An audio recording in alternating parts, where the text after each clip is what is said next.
Thank you so much, Linsey Davis, for joining me on the show today. I just want to give you a big congratulations on your latest promotion as becoming the co-anchor for World News Tonight, the Sunday broadcast. That is so major to see you in a role behind that big desk and following in the footsteps of Carol Simpson. I just know that you are elated and you're excited about this new step in your life. I feel really grateful and blessed, but thank you for having me on. I appreciate that as well. Yeah, I've been watching you over the past couple of years with all the raging news that is happening, from the election to the pandemic and to the debates and that sort of thing. And I just like how you just retain and recite so much information. You're just so calm. You're so cool. I'm like, how did you do this? Like, how do you have such peace when you're sitting at that big desk with George Stephanopoulos or with whoever that's on the desk with you, maybe it's David Muir. How are you able to maintain your peace and just kind of just let it flow? Oh, I don't know. I mean, sometimes inside I'm feeling my nerves, I guess, a little bit. But what a year it's been, as you said, and it's really been such whiplash. I think in part I was able to just kind of live and experience so much of the news lately, right? I mean, normally we're talking about something that's really separate and apart from us, right? But with the pandemic, it was something that we were all experiencing in the neighborhood where we live. It was actually the epicenter initially in the United States for the first cases of coronavirus. And so my son immediately started being homeschooled and was among the first school districts in the country to do that. So I was experiencing that kind of balance and juggle that so many families were. And of course, just the concern and the questions that we all had for our own health and safety. And then, as well and I like to call it the so-called racial reckoning, because we really don't know just yet what the outcome and exactly what we have reckoned with at this point. But again, that was something where it was kind of the personal and professional collided for so many of us, especially for people of color. And so I think that there's a certain sense of responsibility and ownership and being a real stakeholder in the news that perhaps if I'm coming across as really calm, it was just like sincerity and the seriousness of the issues at hand. Well, I felt it. You owned it, and I was just so proud to see you display the professionalism that you did. And so I want to talk about how faith has played a role in your life, in your journey, in your decisions, in your career, to go into news, to be the journalist that you are. And I know that you are a woman of faith. I read some stories about you, and you label yourself as a Christian. So I knew automatically she's a woman of faith. And when I think faith, I don't necessarily think of somebody that goes to church all the time or somebody that reads the Bible all the time, that prays, which is absolutely essential and I think adds to faith. But when I think of faith as the belief in the possibility of a future reality. That's what I envision faith as. So in your definition, how has faith played a role in your life, and how did faith even become a part of who you are in your makeup? Yeah, well, early on, that is something that my parents instilled. I have an older sister in both of us.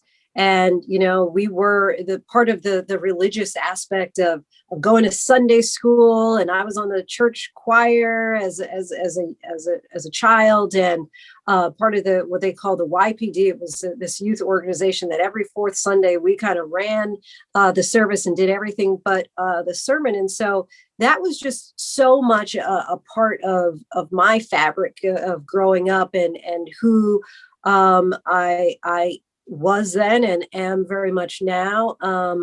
And it wasn't something that my parents didn't have to drag me along there. I was kind of in tune and felt moved, early on by the sermons, and decided it was just really important and a valuable, a personal decision that I made to have a relationship with God, and, only continues to be, such a rock in the foundation of who I am. And, it was actually the inspiration for my first children's book.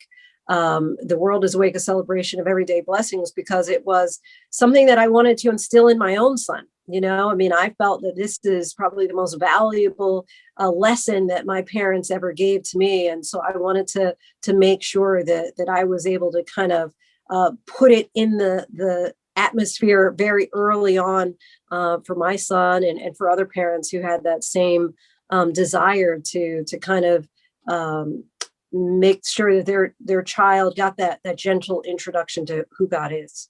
That's good. So how would you say faith has played its role in your decisions? Also, like, you being in a male dominated field and, tackling some of those tough stories and probably maybe sometimes being put in awkward positions during your journey. How has faith, how has it influenced you to keep going, to be patient, to have that assurance that I'm in the right place at the right time, and this is just only the beginning, and my future is so bright? How has your faith, how did it kick in during those moments?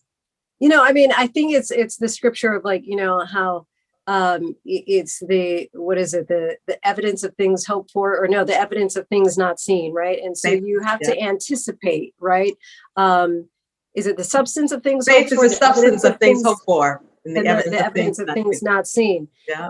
And so I think that I always just imagined that the word was true, and it was going to come into fruition for me. And so I think that, and part of that was just humility, and part of that was just putting in the repetitions and the hard work, and just believing that I was going to get the outcome that I desired, and just believe firmly that God can dream bigger dreams for us than we have for ourselves. And as a matter of fact, the first book that I did was based on, the scripture, "This is a day the Lord has made." Yeah. And we kind of turned it and made it a little fun, and a butterfly floats through the sun in the shade. We went in a fun and playful kind of whimsical direction with it. But at the heart, that book, we also talk about how even the rocks would cry out if they could. There was a lot that was kind of based on scripture, but just in a very playful, joyful way, so that, children would be able to understand it and appreciate it. But, I think that there are times too when I think of, very specific moments in it. For example, the earthquake in Haiti, where that was another time, because I was talking about, the race, the racial reckoning of the past summer, where you kind of had the collision of the personal and professional. I rarely, I would say that the earthquake in Haiti was one of the only other times when I really felt the heaviness and the weight of something that I carried home with me. And after going to Haiti and spending about 10 days or so there after the earthquake, several years back, it was I found myself more prayerful and really just in dialogue about, faith and the role of God in our lives. And I remember one lady in particular who I interviewed who had lost everything. Quite often we'll say that, and we might mean lost our home or lost our job or whatever. She lost all of her loved ones. She lost her home. She lost her church. She lost her job. And she said to me, and in the translation in English would be, "I am my family now." And she talked about her relationship with God, right, being the thing that was going to propel her through, and that she was really going to cling to. And knowing that personally for myself, I can't relate at all on the magnitude of what she dealt with, but just, this, no one really gets through this life unscathed. And I think that for me, it has benefited me only to have that relationship. That's really good. Has there ever been a moment where you kind of wanted to step out of journalist mode and you see somebody, maybe you're doing a story just like as you mentioned, and you may want to pray for somebody, or you're like, no, I can't do that. Those are two. I keep that separate. Is there any time you want to bring it to the? I'm not saying that I wouldn't do that, but I would say that I haven't. And I do think that there is a somewhat of a separation of church and state in that way, right? So I look at the different hats that I wear, and one as a journalist, I do think that it's just, we're here to really, report the news and the facts and not become part of the story in any way. As a children's author, I think that there is an opportunity for me to talk about God and his, influence in my life and my relationship with him. Because I look at it as very separate, and the writing of the children's books was born out of my relationship with my son.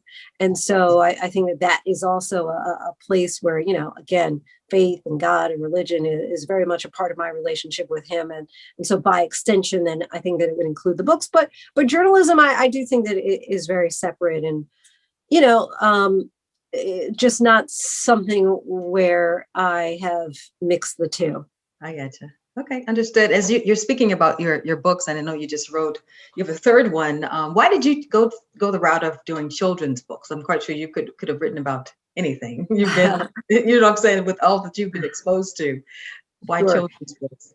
Well, when I had my son, and he's about to be 7 years old, and early on, we'd be reading books to him as an infant, and part of me was just thinking like, I could do this, this would be, and then I went from like, oh, I could do this to I need to do this, because it became very intentional and deliberate in trying to find books that have Black and brown characters, books where my son would see himself reflected in the pages. And so when, I kind of put on my reporter hat and did the research, again, this was years ago, I'm sure the numbers have changed, but at the time it was like more than 90% of the protagonists in children's books were white. And meanwhile, if you look at the US Census Bureau, half of the children in this country are not white. And so there was just something that really wasn't adding up there. But rather than, just complain about it, I said, like, let me be part of the solution. And, let me make sure that my books have Black and brown children in them. And initially that was the driving force.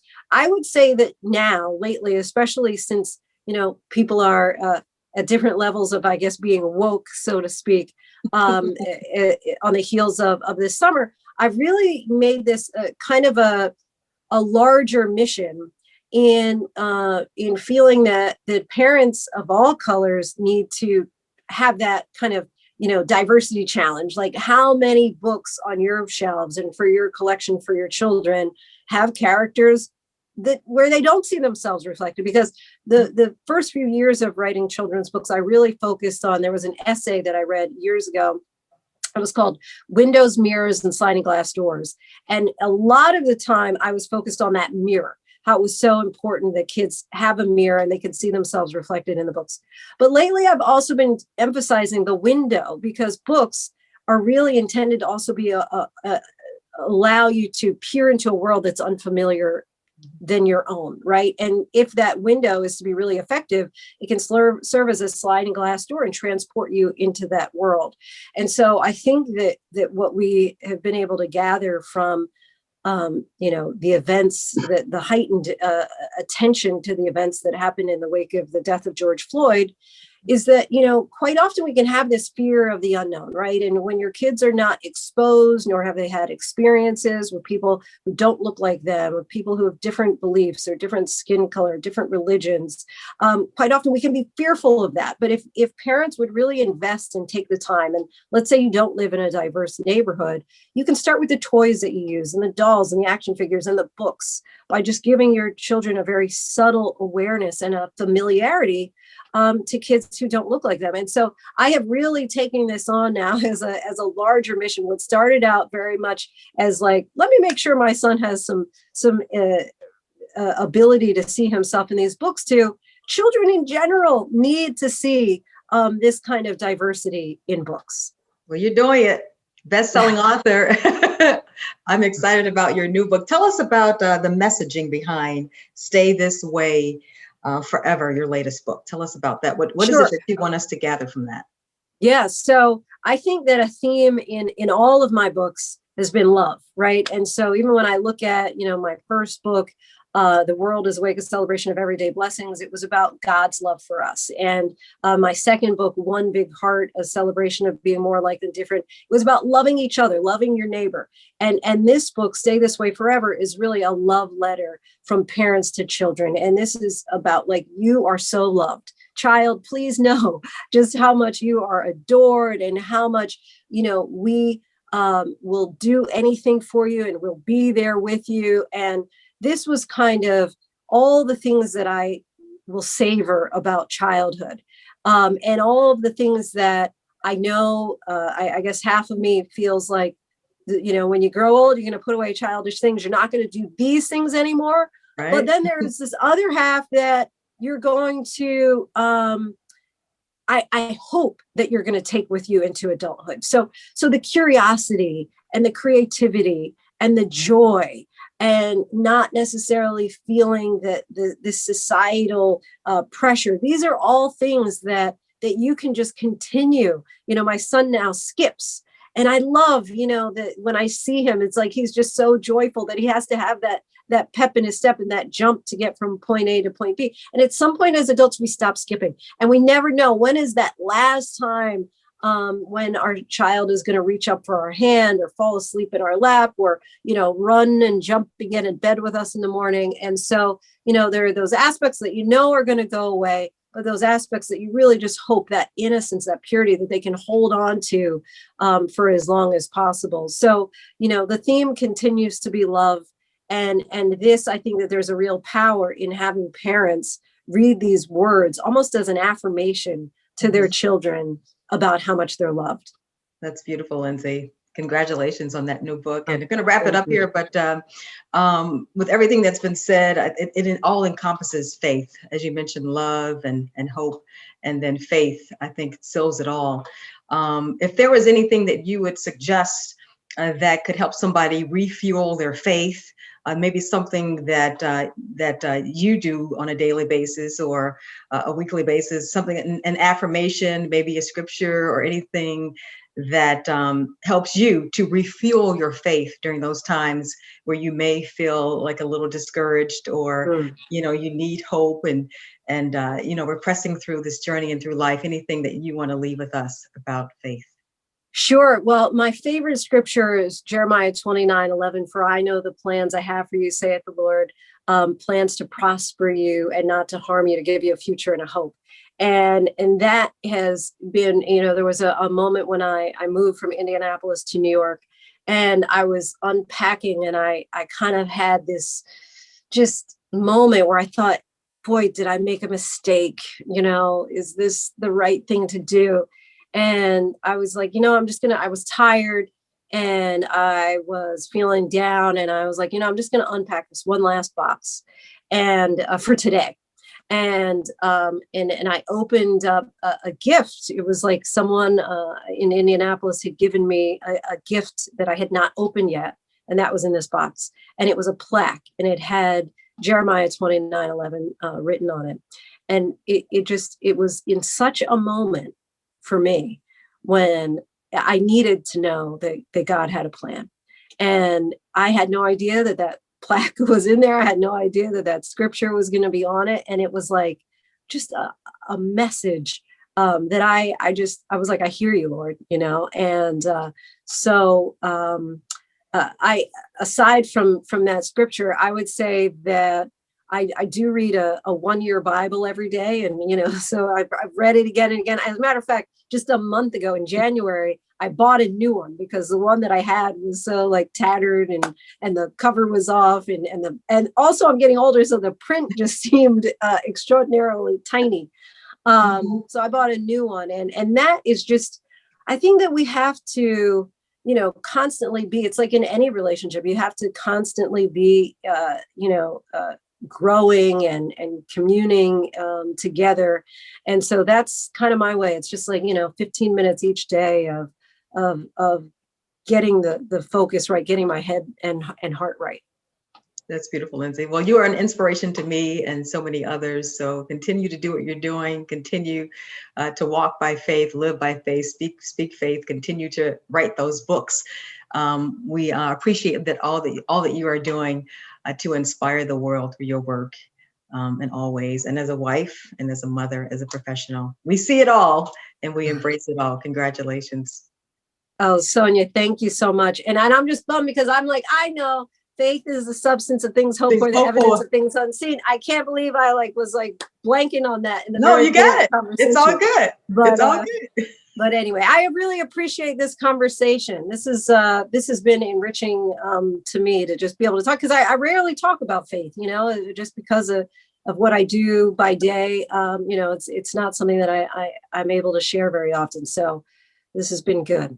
All right. Thank you so much, Linsey Davis. I'll be watching you. All right. Thank you. I appreciate it. I appreciate you too. Have a blessed day. You do the same.